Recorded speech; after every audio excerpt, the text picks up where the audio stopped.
వైభవ్ సూర్యవంశీ ఆట గురించి నేను ప్రత్యేకంగా చెప్పాల్సిన అవసరం లేదు. అతను ఒక చిచ్చరిపిడి. కానీ గత కొన్ని రోజులుగా ముఖ్యంగా ఈ ముక్కోణపు ట్రై సిరీస్‌లో భారత జట్టుకు సంబంధించిన యువ ఓపెనర్ వైభవ్ సూర్యవంశీ కొద్దిగా తడబడ్డాడు. సరిగ్గా పరుగులు రాబట్టలేకపోయాడు. అదంతా జరిగింది. కాకపోతే గత మ్యాచ్‌లో వైభవ్ సూర్యవంశీని శ్రీలంక ఆటగాళ్లు చాలా రెచ్చగొట్టారు.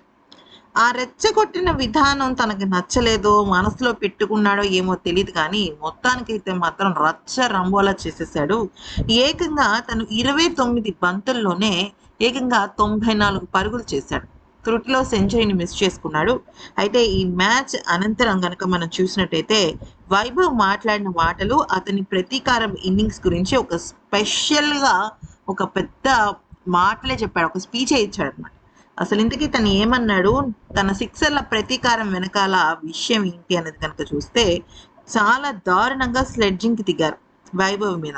"వెళ్ళి ఆడుకో, నువ్వు ఆడింది చాల్లే, మీ జట్టు ఓడిపోయింది నీకు తెలుసా?" అంటూ చాలా అవహేళన చేశారు. అయితే మొదటగా తిలక్ వర్మని కంట్రోల్ చేసిన వైభవే, ఆ తర్వాత వాళ్ళు చెప్పిన మాటలు చాలా అంటే చాలా ట్రిగ్గర్ అవుతూ ఇక ఆ రకంగా మాట్లాడాడు.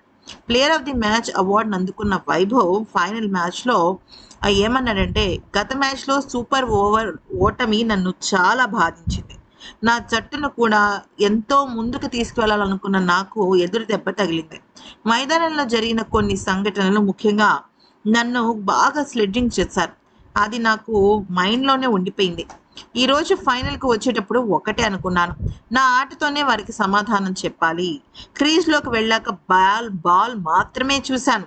బౌలర్ ఎవరు అనేది కూడా పట్టించుకోలేదు. కానీ మనం ఎంత కష్టపడి ఆడినా దేవుడి బ్లెస్సింగ్స్ ఉండాలి. అది నాకు ఈరోజు ఖచ్చితంగా దక్కాయి." అయితే ఐపీఎల్ 2026 ముగిసిన తర్వాత విరాట్ కోహ్లీ నాతో మాట్లాడిన మాటలు గుర్తు చేసుకున్నాను. అయితే ఐపీఎల్ తర్వాత విరాట్ భయ్యా నా భుజం పైన చేయి వేసి, "నువ్వు ఇంకా పైకి ఎదగాలి. నీ ఫోకస్ మిస్ అవ్వద్దు" అంటూ నాకు చెప్పారు. లంకతో మ్యాచ్ ప్రెషర్ ఉన్నప్పుడు విరాట్ భయ్యా చెప్పిన మాటలు నాలో ధైర్యాన్ని నింపాయి. ఆయన ఆటని చూస్తూ నేను పెరిగాను. ఈరోజు ఆయన ఇచ్చిన సలహా నాకు ఎంతగానో కలిసి వచ్చింది. నేను ఈరోజు మాటల్లో ఆ ఆనందాన్ని చెప్పలేకపోతున్నాను. అయితే కోహ్లీ భయ్యాతో నేను ఖచ్చితంగా ఎప్పుడైనా సరే మ్యాచ్‌ని పంచుకోవాలి అని ఆశగా ఉంది. అది కూడా భారత జట్టు తరఫున అంటే ఇంకా బావుంటుంది. లీగ్ స్టేజ్‌లో ఓడిన ఫైనల్‌లో మేము సత్తా చాటినందుకు, ఇంత గొప్పగా గెలిచినందుకు నమ్మకం పెట్టుకున్నాం, ఫలితం రాబట్టామంటూ చెప్పుకొచ్చాడు.